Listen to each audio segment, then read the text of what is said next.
అండి అందరూ బాగున్నారా? మొన్న మేము పుట్టగొడుగులు చాలా ఎక్కువ తీసుకున్నాము. ముందు రోజైతే కొన్ని వండాము. ఇదైతే రెండో రోజు వండుదామని క్లీన్ చేశాను.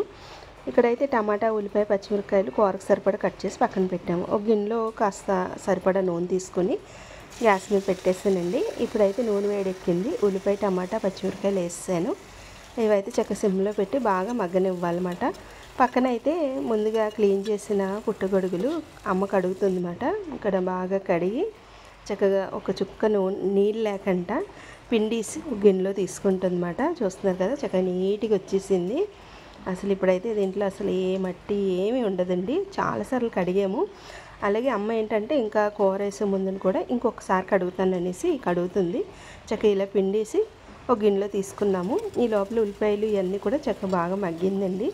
ఇప్పుడైతే ఇక్కడ మేము ఇంట్లో రుబ్బిన అల్లం వెల్లుల్లిపాయ పేస్ట్ ఉంటుంది కదండి, ఆ పేస్ట్ వేసామన్నమాట. కొన్నది కాకుండా ఇంట్లో రుబ్బిన అల్లం పేస్ట్ వేసాము. ఇప్పుడైతే సరిపడా పసుపు, అంటే కూరకు సరిపడా పసుపు, కారం, మసాలా అయితే స్టార్ మసాలా ఉంటుంది కదండి ప్యాకెట్స్, అదైతే చాలా బాగుంటుంది అన్నమాట. మేమైతే ఎక్కువ వాడతాము. చక్కగా ఒక చిన్న స్టార్ మసాలా ప్యాకెట్ ఒకటి వేసాము. వేసి ఇలాగ బాగా కలుపుకొని చక్కగా చూసారు కదా, ఇక్కడైతే ఇవన్నీ కారం మసాలాలన్నీ వేసాక బాగా మగ్గిందన్నమాట. చక్కగా పచ్చివాసన లేకుండా. ఇప్పుడైతే కాస్త కరివేపాకు వేసి బాగా కలుపుతున్నాను.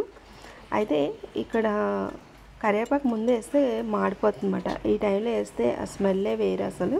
అయితే సరిపడా సాల్ట్ వేసాను. చూస్తున్నారు కదా, ఇవన్నీ వేసాక బాగా కలిపాను. కలిపిన తర్వాత ఇంకేముంది, 2 నిమిషాల తర్వాత పుట్టగొడుగులు వేసి బాగా కలపాలన్నమాట. అయితే కలపక్కర్లేదు, మీకు ఒకటి మీరు చూస్తారని కలపలేదు. ఇలా వేసి తర్వాత దీనిపైన మూతెట్టేస్తున్నాను. మూతెట్టి తర్వాత ఒక 10 నిమిషాల తర్వాత చూడండి, అసలు మనం వేయకంటనే చాలా నీళ్ళు వచ్చేస్తుందన్నమాట. అయితే పుట్టగొడుగుల కూర వండని వాళ్ళకి కాస్త ఏంటంటే వింతగానే ఉంటుంది. ఆల్రెడీ వండిన వాళ్ళకైతే తెలుసు కాబట్టి అంతగా ఏమనిపించదు అన్నమాట. ఈ పుట్టగొడుగుల కూర ఏంటంటే నీళ్ళు అస్సలు పోయక్కర్లేదు, దానికి అదే నీళ్ళు చాలా వస్తుందన్నమాట. నేనైతే చూస్తున్నారు కదా, ఇంకొక 10 నిమిషాలు హైలో పెట్టేసాను, గ్యాస్ పెట్టి ఇలా మూతెట్టేసాను అనమాట. ఇంకా దాని తర్వాత నీళ్ళు చాలా మట్టుకైతే ఇంకింది. ఇక్కడైతే ఇంక ఇలా ఉంటే సరిపోతుందన్నమాట. మరీ ఎక్కువ డ్రై అయినా బాగోదు. ఇలా ఉంటే చక్కగా రైస్లో కలుపుకోవడానికి చాలా బాగుంటుంది. అంటే ఏమైనా రోటీలకైనా ఇలా చపాతీ ఆ టైప్లో తినడానికైనా చాలా బాగుంటుంది అన్నమాట. రైస్లోకి కూడా బాగుంటుంది ఇలా ఉంటే. మరి ఎక్కువ దగ్గరికైనా బాగోదు. ఇప్పుడైతే నేను ఇంకా గ్యాస్ కట్టేస్తున్నాను. మాకేంటంటే మేము కర్రీస్ కూడా అమ్ముతాం కదండి, దానివల్ల ఏంటంటే